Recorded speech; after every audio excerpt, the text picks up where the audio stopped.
एक दिन के लिए भी बाहर जाओ ना तो घर इतना अस्त व्यस्त हो जाता है ना। तो जब से मैं ऋषिकेश से आई ना तो ऋषिकेश जाने से पहले भी मैं उसी की तैयारियों में रही।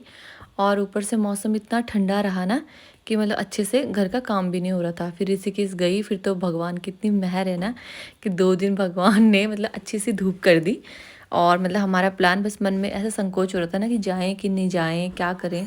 पर पर भगवान का लाख लाख शुक्र है कि जिस दिन हमने जाना था ना तो उस दिन इतनी कड़ाके की धूप आ गई ना, क्योंकि मैंने बच्चे भी घर पे छोड़ने थे। तो मुझे ऐसा लग रहा था कि मतलब बच्चे मतलब मानते कहाँ है ना, सॉक्स वगैरह नहीं पहनते, स्वेटर वगैरह नहीं पहनते, और मेरा लड़का तो बिल्कुल भी नहीं मानता है कहना। तो मुझे ऐसा लग रहा था पता नहीं वो संभाल पाएंगे कि नहीं। तो ये रहता है ना कि धूप रहती है तो चलो, ये रहता है कि चलो धूप में कहीं भी बैठो उठो, मतलब सब बाहर खेलो। और जब ठंड होती है ना तो चुपचाप रजाई के अंदर बैठे रहो। फर्श में भी एकदम ठंडे पाँव लगते हैं ना बच्चों को, मतलब संभालना जो सर्दियों में इतना बड़ा टास्क है ना मॉम के लिए, हर मम्मी के लिए, कि सच में मैं क्या बोलूँ। मतलब बहुत बड़ी वो जिम्मेदारी होती है बच्चों को कि सर्दी जुकाम ना लग जाए। सर्दियों में बहुत सारी चीज़ें होती है। तो इसके कारण ना मतलब जब हम वहाँ गए तो सारा घर भी अस्त व्यस्त होता है, सामान की पैकिंग करना, सामान खरीदना। ऊपर से 2-4 दिन में लगातार जो है ना शॉपिंग पे करती रही। पहले बहन आई हुई थी, उसकी शॉपिंग करी, तो डीपली सफाई नहीं हो पा रही थी घर की, क्लीनिंग मतलब अच्छे से नहीं हो पा रही थी, ऊपर ऊपर का बड़ा बड़ा हो रहा था। तो साथ ही साथ में यहाँ पे ना नाश्ता भी बना रही थी सुबह, क्योंकि आज जो है ना आज धूप आ रखी है। फिर जब हम ऋषिकेश से आए ना तो फिर से 2 दिन 3 दिन लगातार मतलब कोहरा रहा बाहर, पूरे दिन भी रात भी, और बारिश भी हुई। तो इस वजह से ना मैं मतलब वो काम नहीं कर पाई ढंग से, घर की साफ़ सफाई का, बच्चों को भी देखने का काम रहा। तो इतने में मेरा नाश्ता भी बन गया। और ये मेरे बेटे को ना सुबह सेवइयाँ बहुत पसंद है। ये खाने पीने में ना थोड़ा थोड़ा मेरे पे चला गया है, मतलब इसको ना मीठा पसंद है, सेवइयाँ तो इसे बहुत ही पसंद है। तो ये हर टाइम बोलता है मम्मी सब्जी रोटी नहीं खाता मैं, नाश्ते में मेरे लिए सेवइयाँ बना दो। तो मैंने यहाँ पे सेवइयाँ बनाई। और गर्मी की बात करूँ तो उसने खाते खाते ही स्वेटर उतार दिया था। तो मैंने सोचा आज सारी रजाइयों को मतलब बिस्तर वगैरह चादर वगैरह धोऊंगी, गद्दे भी बाहर रखूँगी। पर मतलब ये जो वो थी ना छत थी वो भीगी हुई थी, तो गद्दे सुखाने का मुझे टाइम नहीं मिल पाया। तो मैंने सोचा रजाइयाँ ही बाहर रख देती हूँ। और आज जो है ना बारिश से किच पिच सा हो जाता है ना घर के अंदर भी। तो मैंने सच बताऊँ तो मैंने 2 दिन से पोछा भी ऐसे ही, मतलब पोछा तो कैसे लगाना था ना बच्चे के साथ, पर तो डीपली मतलब पोछा वगैरह क्लीनिंग वगैरह मैंने सोचा कि अब कर लेती हूँ। तो यार हम ऋषिकेश गए थे, तो ऋषिकेश की बात बताती हूँ आप सबको। मतलब बहुत मज़ा आया, बहुत इन्जॉय किया सबने। बहुत अच्छा एरिया था, जगह भी बहुत अच्छी चुनी हुई थी उन लोगों ने।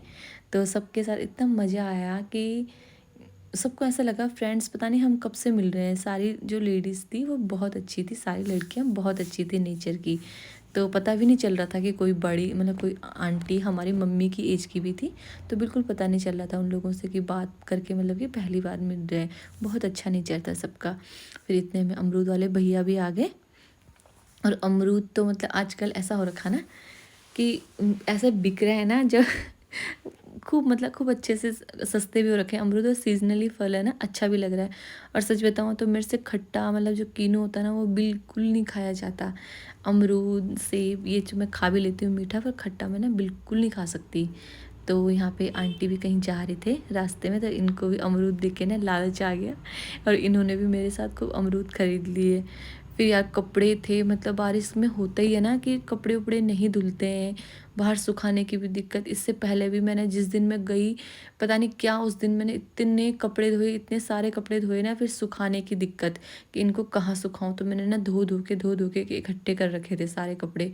तो उनमें सीलन सी बदबू नहीं आ जाती। पूरे 2 दिन सब कमरे में बंद ही रह गए। तो आज बड़ी मुश्किल से धूप के दर्शन हुए। तो वो सारे कपड़े भी मैंने ऊपर छत में डाल के आई कि मतलब मेरा बेटा जो है ना उन्हें छेड़ ना ले। फिर इसके बाद मेरा झाड़ू पोछा का काम हुआ, फिर नहाना धोना, मतलब अभी खाना भी नहीं बना रखा मैंने। तो आज तो इतना ज़्यादा काम हो गया। आज मैंने सुबह नहाना धोना भी नहीं किया। मैंने सोचा घर की पहले पूरी साफ़ सफाई करूँगी, उसके बाद ही नहाना धोना होगा। तो यहाँ पे मैंने भी सोचा पहले ना कि बेटे को नला देती हूँ, फिर नहीं हो जाता आदमी पे छींटे वगैरह आ जाते हैं, गंदा हो जाता है। और आजकल ना हमारा गीजर भी ख़राब हो रहा था, पता नहीं क्या हो रहा था, उसका स्विच जो है ना ऊपर हो ही नहीं रहा था। तो बड़ी दिक्कत भी हो रही थी मतलब किचन में पानी गर्म होने की। फिर इसके बाद मेरी बारी आई, फिर धूप भी मतलब ऐसे हो गई थी ना हल्की हल्की, कम से कम 2 1:30-2 के आसपास टाइम हो गया था और खाना भी मैंने अभी नहीं बनाया था। यार जिस दिन मतलब सोचो ना कि ये भी कर लूँ, ये भी कर लूँ, सारा काम मतलब अपने आप ही करना होता है, बच्चे को भी देखना होता है क्योंकि बीच-बीच में इन दोनों की भी इतनी लड़ाई होती है ना, तो इन दोनों को भी हैंडल करना होता है। और फिर इसके बाद ना खाना बनाने की दिक्कत, मतलब ये हर हाउसवाइफ के लिए इतना बड़ा वो होता है ना कि लंच में क्या बनाएं, नाश्ते में क्या बनाएं, रात को डिनर में क्या बनाएं। मतलब आधी ज़िंदगी ना यही सोचने में कट जाती है, सच बताऊं तो, कि खाने में क्या बनाएं। और मेरा बेटा जो है ना अरहर की दाल बिल्कुल भी नहीं खाता है, तो मैंने फटाफट यहाँ पे उड़द और राजमा की दाल रखी। मैंने कहा चाहे टाइम कितना भी लग जाए पर बनाना यही है, क्योंकि इस दाल के सिवाय वो बिल्कुल भी कुछ नहीं खाता है। और मतलब जैसे छोले भी हो गए, कोई और दाल हो गई ना, उसे काली ही दाल पसंद है, पीली दाल तो वो बिल्कुल देखता ही नहीं है। पता नहीं बच्चों की भी ना अभी मतलब इस ज़माने के बच्चों की ऐसी फरमाइश हो गई है ना। हम लोगों को हम लोग थे कि जो मिल जाए खाने के लिए, माँ जो दे दे वही खा लेते। तो आज के लिए बस इतना ही, मिलती हूँ नेक्स्ट वीडियो में, तब तक के लिए बाय बाय।